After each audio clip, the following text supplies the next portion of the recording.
अगर आपके भी मन में अक्सर बुरे विचार आते हैं, गंदे और अश्लील विचार चलते रहते हैं, तो आपको यह बोध कहानी जरूर सुननी चाहिए। एक गांव में एक जवान लड़का रहता था। वह बहुत परेशान था क्योंकि उसका मन उन्हीं चीजों के बारे में सोचता रहता जिसके बारे में नहीं सोचना चाहता था। वह अपनी छोटी छोटी क्षणिक खुशियों के लिए अपने दिन का ज्यादातर समय बर्बाद कर देता और फिर बाद में इसके लिए पश्चाताप करता। लेकिन वह न चाहते हुए भी अगले दिन फिर उन्हीं आदतों को दोहराता। वह अपने माता पिता का अकेला लड़का था। माता पिता धीरे धीरे बूढ़े हो रहे थे और वह जवान, लेकिन वह कुछ भी ऐसा नहीं कर पा रहा था जिससे उसके माता पिता को उस पर गर्व हो। वह जानता तो था कि वह अपने समय और जिंदगी के साथ गलत कर रहा है, लेकिन वह बहुत कोशिश करने के बाद भी खुद को बदल नहीं पा रहा था। वह अपनी समस्याओं के बारे में दूसरे बड़े लोगों को बताता और लोग उसे तरह तरह के सुझाव देते, लेकिन फिर भी कुछ भी बदलाव नहीं आ रहा था। अब तो उस लड़के को भी ऐसा लगने लगा था कि उसका बाकी का जीवन ऐसे ही मानसिक बोझ और बुरी आदतों के साथ बीतने वाला है।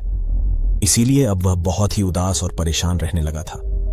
एक दिन ऐसे ही वह अपने विचारों में खोया हुआ अपने गांव के तालाब के किनारे बैठा हुआ था। तभी पीछे से उसका एक मित्र भागता हुआ आया और बड़े उत्साह से उसके कंधे पर हाथ रखकर बोला, मित्र, मुझे तुम्हारी सभी समस्याओं का समाधान मिल गया है। अपने मित्र के मुंह से यह बात सुनकर वह लड़का बहुत खुश हो जाता है और पूछता है, क्या समाधान मिला मेरी समस्याओं का? लड़के के मित्र ने कहा, भाई, तुम्हारी सभी समस्याओं का समाधान है।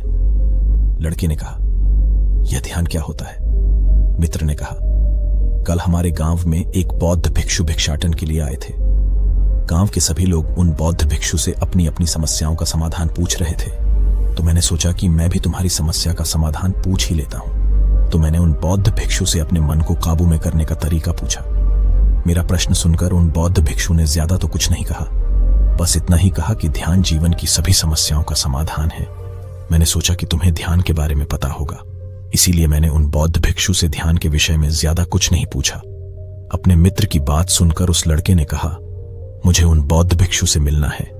वह लड़का और उसका मित्र बौद्ध भिक्षु को ढूंढने निकल पड़ते हैं। बहुत पूछताछ और खोज मशक्कत के बाद उन्हें वह बौद्ध भिक्षु बगल के एक गांव में एक पेड़ के नीचे ध्यान करते हुए मिलते हैं।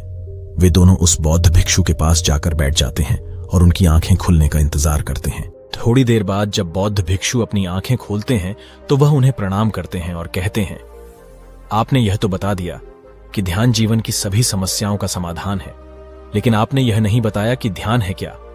बौद्ध भिक्षु ने कहा, ध्यान क्या है इसको मैं शब्दों में समझा पाऊं, इतनी मुझमें सामर्थ्य नहीं, लेकिन अब क्योंकि तुम लोगों ने प्रश्न किया है तो मुझे कुछ न कुछ तो बताना ही पड़ेगा। तो सुनो, ध्यान का मतलब है ना कोई प्रश्न, न कोई उत्तर, न कोई विचार और न ही कोई भावना।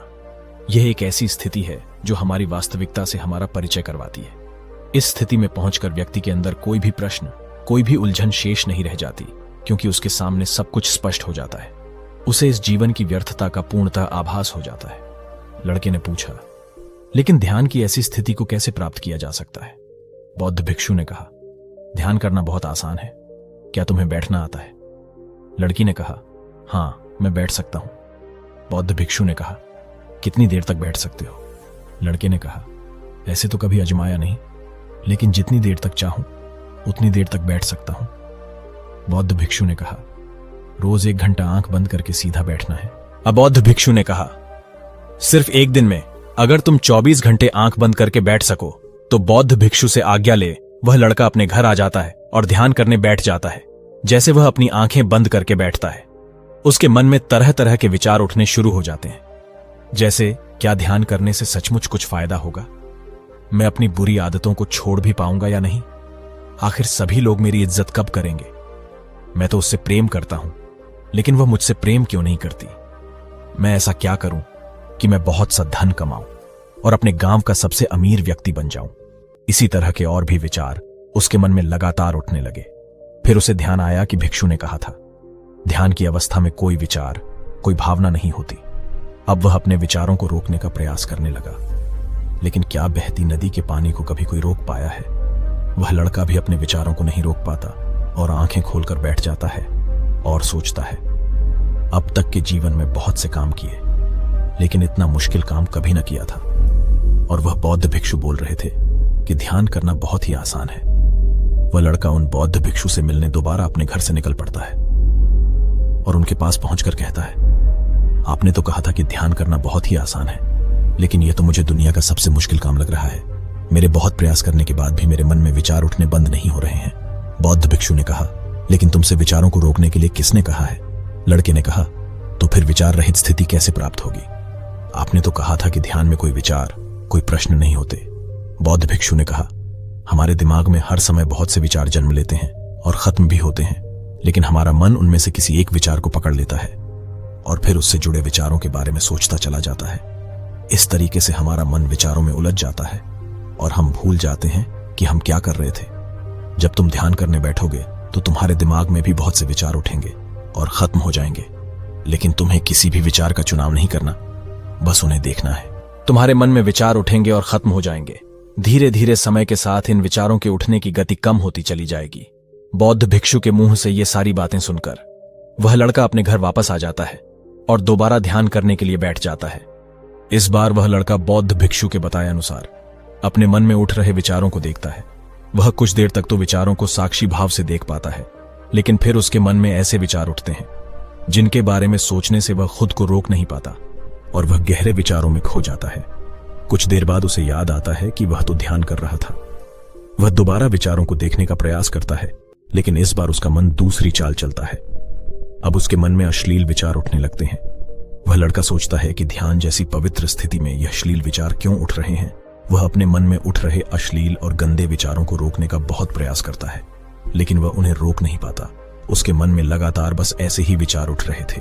बहुत देर तक प्रयास करने के बाद जब वह लड़का परेशान हो जाता है तो वह ध्यान से उठकर सीधा उन बौद्ध भिक्षु के पास पहुंचता है और कहता है, मैं जब भी अपनी आंखें बंद करके ध्यान करने के लिए बैठता हूं तो मेरे मन में सिर्फ अश्लील और गंदे विचार ही आते हैं। बौद्ध भिक्षु ने कहा, कोई भी विचार अच्छा या बुरा नहीं होता, इसीलिए किसी विचार को बुरा समझकर उसे जबरदस्ती दबाने का प्रयास मत करो, क्योंकि हमारे द्वारा विचारों का विरोध ही उन्हें और भी शक्तिशाली बनाता है।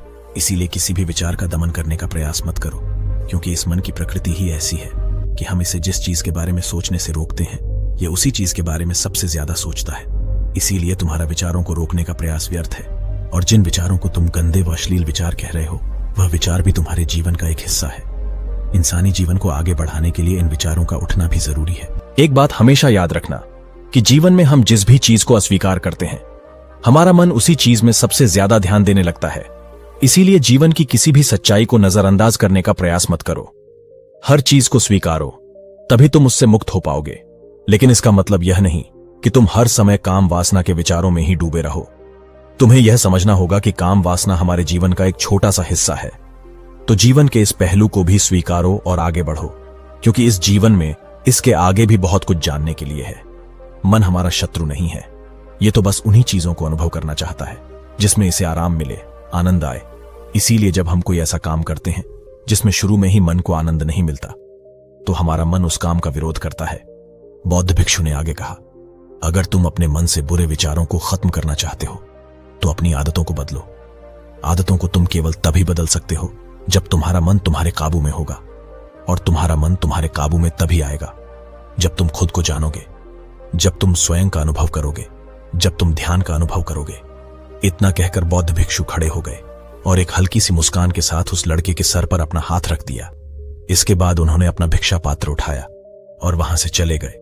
वह लड़का उन बौद्ध भिक्षुओं को जाता हुआ देखता रहा, लेकिन अब वह बहुत खुश था, क्योंकि उसे अपनी समस्याओं का समाधान मिल चुका था। ध्यान के रूप में वह समझ गया था कि उसे हर रोज ध्यान के लिए बैठना है और उसे अपने आते जाते विचारों को देखना है, लेकिन किसी भी विचार को पकड़ना नहीं है। समय के साथ वह विचार खुद ही गायब होते चले जाएंगे। साथ ही वह यह भी समझ गया था कि कोई भी विचार अच्छा या बुरा नहीं होता, विचार सिर्फ एक विचार होता है। इसीलिए विचारों का विरोध करना भी व्यर्थ है। दोस्तों, उम्मीद है आपको यह वीडियो पसंद आई होगी। मैं आपसे एक अनुरोध करना चाहता हूं, कृपया इस चैनल को सब्सक्राइब करें ताकि मैं ऐसे ही और अच्छी वीडियो आपके लिए ला सकूं और आप उससे कुछ सीख सके। धन्यवाद।